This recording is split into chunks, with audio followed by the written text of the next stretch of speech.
Buying groceries in Germany. ஜெர்மனியில் grocery shopping வந்துட்டு ஒரு ஒரு ஒலிம்பிக்ஸ் போட்டு நான் நினைக்கிறேன். கேரி பேக்லாம் இல்லாமல் போனால் செத்தம். ட்ராலி எடுக்கலாம்னு போனால் சில்லறை கேட்கும். நம்ம கிட்ட சத்தியமாக இருக்காது, நம்மளே ஒரு சில்லறை. வேற என்ன பாடி பில்டிங் தான், நல்லா அப்படி அனுமார் மாதிரி 50% நிற்கணும். கடவுள் புண்ணியத்தில் ஏதாவது ஒரு பால் டப்பா சட்டி ஏதாவது இருந்துச்சுன்னா அதில் போட்டுக்குவேன். இதில் என்ன காண்டுனா, அடுக்குனதை திருப்பி கவுண்டரில் போயிட்டு ஒரு ட்ரெட்மில் ஒன்று ஓடினே இருக்கும், அதில் போய் அடுக்கணும். அது கூட பரவாயில்ல. அங்கே தான் நான் இன்னொரு கோமாளித்தனம் பண்ணுவேன். வாங்கவே கூடாதுன்னு நினைப்பேன். ஏன்னா என்கிட்ட அவ்வளோ இருக்கும். ஏன் வாங்குவேன்னு எனக்கும் தெரியாது, ஆனால் வாங்குவேன்.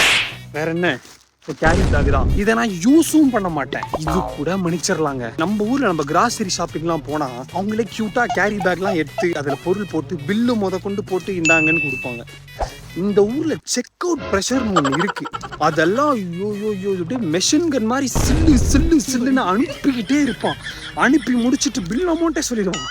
நான் இன்னும் 2வது பொருளை எடுத்து வைக்கலடா. என்னடா அவசரம் உங்களுக்குலாம்? எவ்வளோ வாங்குறோம், கவரில் போட்டு கொடுத்தா செத்தா போயிடுவீங்க.